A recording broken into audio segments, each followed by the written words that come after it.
రామాపురం అనే గ్రామంలో రంగయ్య అనే బీదవాడుండేవాడు. రంగయ్య, అతని భార్య లక్ష్మి ఎంతో ధర్మబుద్ధి కలవారు. వారికి 5 పిల్లలు. సంతానం ఎక్కువగా ఉండటం వల్ల వారికి వచ్చిన సంపాదనతో తాగడానికి గంజి తప్ప మరేదీ ఉండేది కాదు. ఏ పూటైనా అన్నం తింటే అది వారికి విందు భోజనంతో సమానం.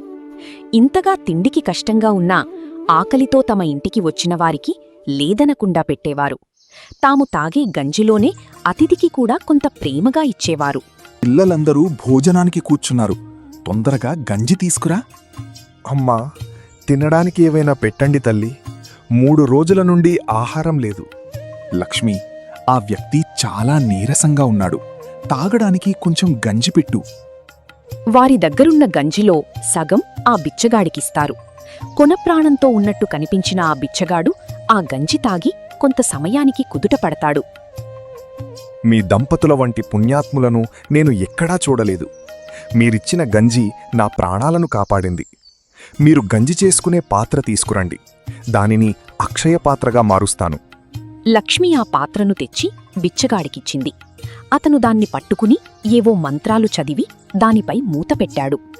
ఇక మీరు తిండికి భయపడవలసిన అవసరం లేదు. రాజుగారి వంటశాలలో తయారయ్యే ప్రతి వంటకం ఈ పాత్రలోకి వస్తుంది.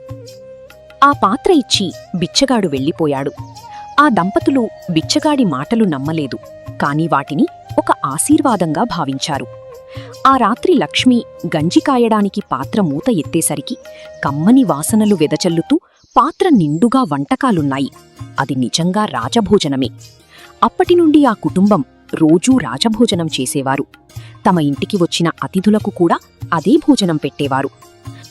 అయ్యా, నేను పెట్టేది తినండి, కాని ఆ వంటకాల గురించి నాకు ఎలాంటి ప్రశ్నలు వెయ్యకండి. ఈ భోజనాల విషయం ఎక్కడా చెప్పకండి. అక్కడ భోజనం చేసినవారు ఇతర ప్రాంతాలకు వెళ్లి ఆ భోజనాల గురించి కథలుగా చెప్పుకునేవారు. నిన్న రామాపురంలో రంగయ్య అనే రైతు ఇంట్లో భోజనం చేశాను. అటువంటి భోజనం మహారాజుకి తప్ప ఎవ్వరికీ దొరకదు. రంగయ్య ఇంట్లో ఇలా జరుగుతుంటే రాజుగారి ఇంట వంటకాలు తరిగిపోతుండేవి. ఈ సంగతి మొదటగా రాజుగారి వంటవాడు గమనించాడు. నేను రాజకుటుంబానికి కావలసిన దానికంటే ఎక్కువగా వండినప్పటికీ ఒక్కోసారి వంటకాలు చాలడం లేదు. గిన్నె నిండా పాయసం తయారుచేసి మూత పెడితే వడ్డించే సమయానికి గిన్నెలో పాయసం వెలితిగా ఉంటుంది. ప్రతిరోజూ ఇలానే జరుగుతోంది. ఎవరో దొంగ చేస్తున్న పనిలా ఉంది. ఈ విషయం రాజుగారికి ఈరోజే చెప్తాను. వంటవాడు తాను చూసింది రాజుగారికి చెప్పాడు. రాజు మొదట అతని మాటలు నమ్మలేదు. తర్వాత ఆయన స్వయంగా పరీక్షించి వంటపాత్రలోని వంటకాలు తరిగిపోతూ ఉండడం గమనించాడు. మంత్రిగారు, మన వంటశాలలో భోజనాలు వండినప్పటికంటే కొంచెం తగ్గుతున్నాయి.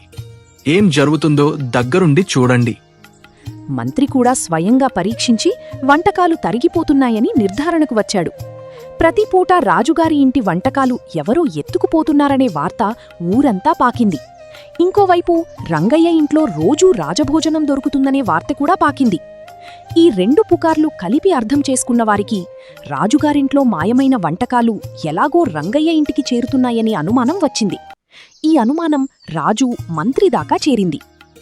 రంగయ్య చాలా పేదవాడు మహారాజా, కాని దేవుడు లాంటివాడని అందరూ చెప్పుకుంటారు. వాడు ప్రతిపూట మన భవనానికి వచ్చి వంటకాలు మాత్రమే దొంగలించుకుని పోతున్నాడంటే అది నమ్మశక్యం కాదు.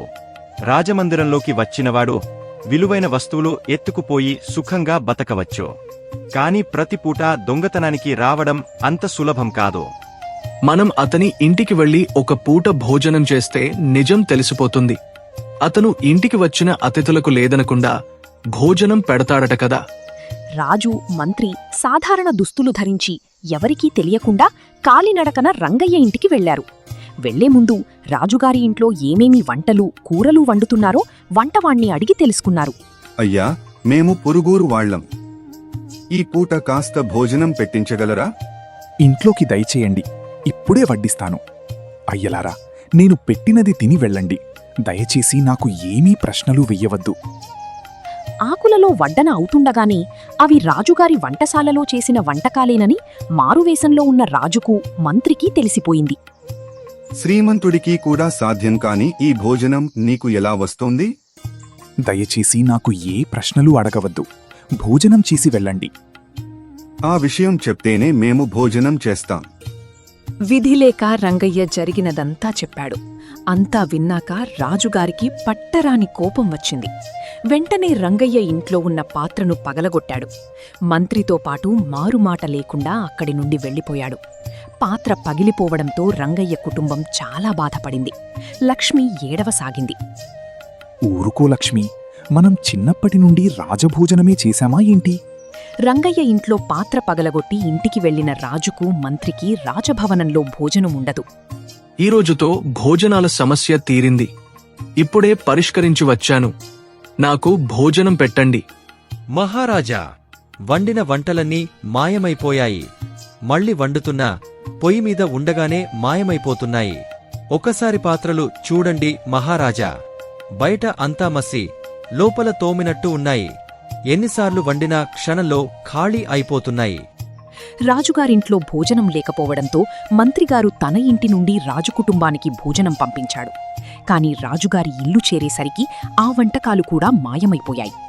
తాను ఆ పాత్ర పగలగొట్టడం వలన ఇలా జరుగుతుందని గ్రహించిన రాజు వెంటనే రంగయ్య ఇంటికి వెళ్లాడు. నన్ను క్షమించండి రంగయ్య గారు. కోపావేశంలో మీ పాత్రను పగలగొట్టాను. దానికి నష్టపరిహారంగా ధనం, భూమి, 1,00,000 బంగారు నాణాలు తీసుకోండి. ఇక నుంచి మా వంటశాలే మీ వంటశాల. రోజూ మా ఇంట్లో చేసే వంటకాలలో సగం మీ ఇంటికి పంపిస్తాను. నన్ను, నా కుటుంబాన్ని తిండికి దూరం చేయొద్దు. నేను ఏమీ చెయ్యలేదు మహారాజా. పాత్ర పగిలిపోయిందని నా భార్య ఏడుస్తుంటే గంజి తాగి బతుకుదామని చెప్పాను. మీకు జరిగిన అన్యాయం నా వలన జరగలేదు. నాకు పాత్ర ఇచ్చిన మహానుభావుడే మిమ్మల్ని క్షమించాలి. రాజుగారు తన వంటలో సగం రంగయ్యకి ఇస్తానని చెప్పగానే రాజుగారి వంటశాలలో చేసిన వంటకాలు అన్నీ పాత్రలో కనిపించాయి. రంగయ్య రాజుగారిచ్చిన ధనంతో సుఖంగా జీవిస్తున్నప్పటికీ వారికి రాజభోజనం ప్రతి పూటా వస్తూనే ఉండేది.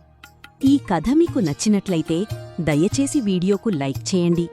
ఇలాంటి మరిన్ని ఆసక్తికరమైన కథల కోసం మా జేకేవీ స్టోరీస్ ఛానల్ను సబ్స్క్రైబ్ చేసుకోండి.